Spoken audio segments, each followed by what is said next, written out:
Now on Nights with Steve Price. Toward change with the Australian Psychological Society. Very important part of our week, our half-hour look at mental well-being. We're continuing our discussion every Tuesday night on mental issues.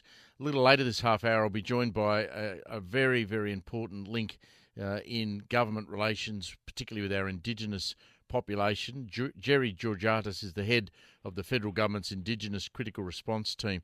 There were some dreadful statistics today on Indigenous youth suicide in today's papers. 4 Aboriginal youths aged between 15 and 23 took their own lives over a 2-day period in Queensland last week. 31 Indigenous Australians have taken their lives this year. It's just a national stain. It's a disgrace, and something needs to be done about it. And Gerry's doing fabulous work. We'll talk to him from Darwin. The issue of youth suicide in Australia, it is just a national emergency that we need to talk about. And it's particularly a national emergency when you look at the statistics with Indigenous Australians. We go to Darwin now, and Gerry Georgatos is the head of the federal government's Indigenous Critical Response Team. That is one hell of a job, and some of the quotes from him today in the Australian newspaper are just beyond belief. Thank you very much for joining us in Darwin tonight, Gerry. I appreciate it. Thank you, Steve, and much respect to you all for doing what you're doing. This is such a tough discussion, but it needs to be had. People need to realise what's really happening. You've headed up the federal government's critical response team. You see this up close. The numbers, obviously, clearly, Gerry, are unacceptable, right? They're unacceptable for all Australians. It's a harrowing crisis, suicide for all Australians, First Nations, non-Indigenous, and also migrant-born. Migrant-born Australians actually account for nearly 1/3 of the Australian suicide toll. That's actually little known. There are about 900 of the 3,128 suicides reported last. But for First Nations people, it's a harrowing, staggering, disproportionate crisis that's taking now 1 in 17 of First Nations deaths, of Aboriginal and Torres Strait Islander deaths, is a suicide. 1 in 17.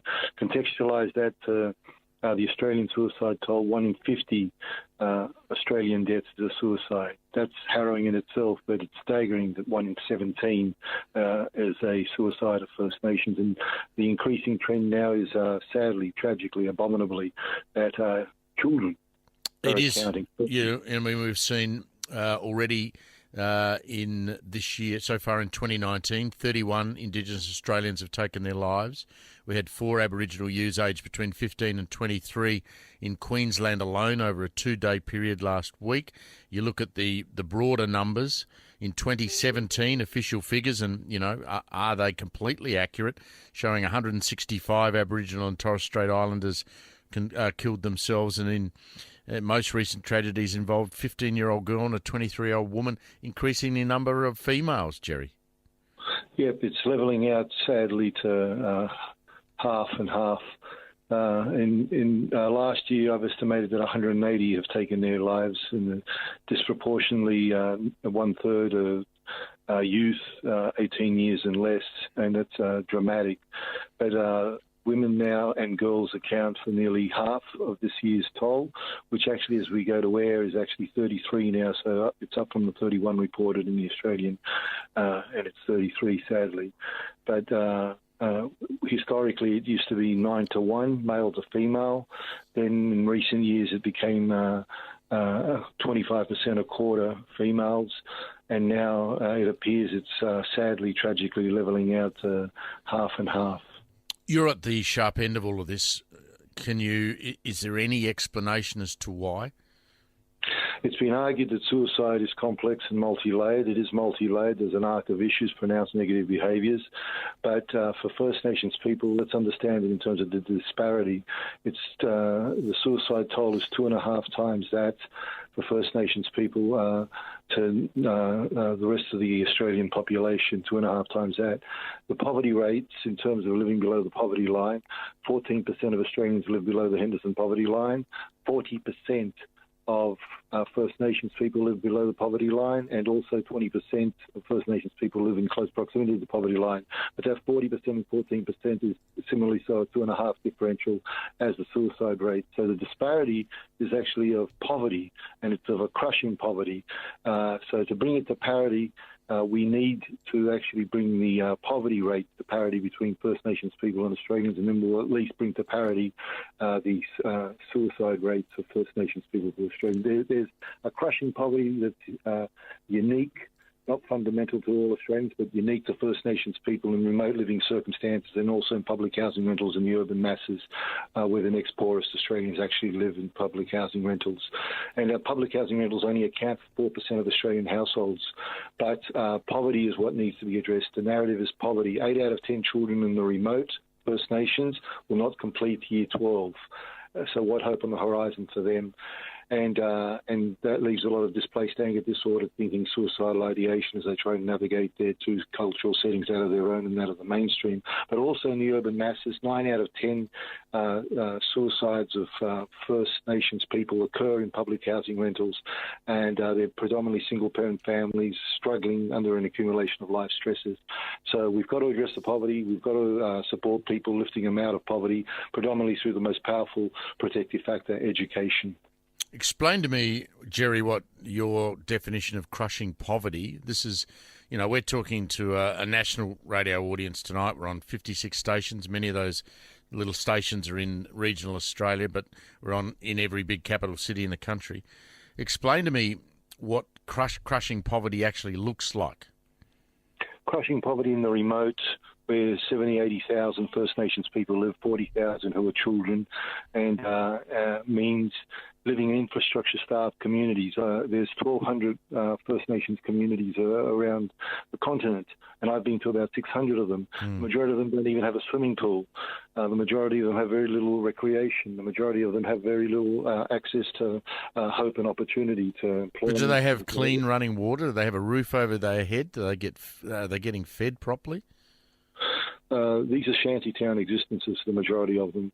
They have a roof over their heads, but these are shanty-type existences that you'd see in the Sub-Sahel or outside Soweto or in places in developing nations. I'm the 12th biggest economy on the planet, but this is what we actually do have.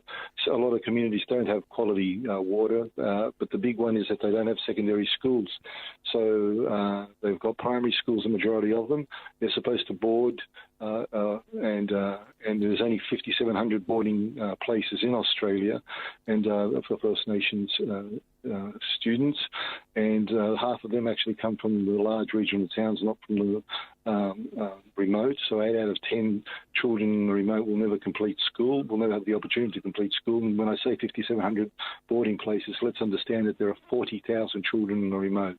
So there's not enough boarding school places to take in the remote living children. And that's an abomination in the 12th biggest economy on the planet. In the urban... Sorry, Gerry. What about mental health resources? I mean, they would be sparse at best, wouldn't they? There's very little mental health infrastructure and support services and psychosocial services in the remote, and even in the large regional towns and centres. There's not the critical mass that there actually is, at least in by comparison in the large capital cities and large Australian towns. All there is in the remote is the community buy-in. And most of that's on a volunteer basis, and it's vulnerable families supporting vulnerable families where best it can with a watchful eye. So there's no significant primary, secondary, or allied health services, no mental health infrastructure services to help people with behavioural disordered thinking and clinical needs that go unaddressed. What's the role of the critical response team? What do you do when you're needed? So there's a couple of projects I actually support and coordinate. One of them is the National Indigenous Critical Response Service. We respond, sadly, at the post-vention end to suicide-affected families. We responded to 360 First Nations families over the last 2 years. We provide care coordination, advocacy, mediation support, psychosocial support, clinical connection, long-haul support. What keeps us going is that we've not lost another member from those families in the 2.5 years that this project since its establishment, and that is important to understand because having lost someone in your family, particularly if you're living below the poverty line, you're at elevated risk. You're at high in risk for losing another member of your family. Many of these families who have lost one have lost 2, 3, 4, and 5.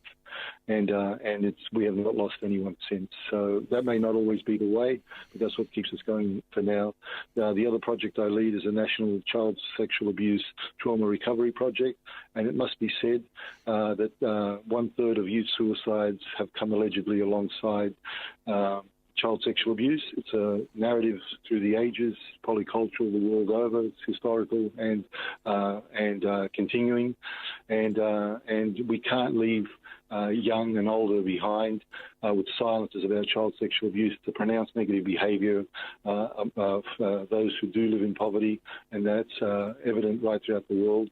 And we need to actually early intervention, disable trauma and validating the trauma and then disabling and then working with into positive pathways.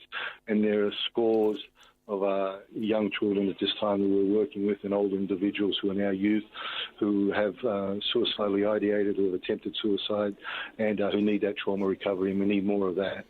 Shouldn't be happening in a country as wealthy as ours, should it, Gerry? Not the 12th biggest economy on the planet, not one of the nations with the highest median wages, and just about every jurisdiction in this country has amongst the world's highest median wages. There's 40% of First Nations people that live below the poverty line in the Northern Territory, and in 75% of First Nations people live below the poverty line. But the Territory has one of the world's highest median wages, and Western Australia, 60% of people living below the poverty line, yet it has First Nations, yet it has overall one of the world's highest median wages. So it shouldn't be happening. It's reprehensible. You do valuable work. It's been a pleasure to be able to speak to you, Gerry. Thank you for your time.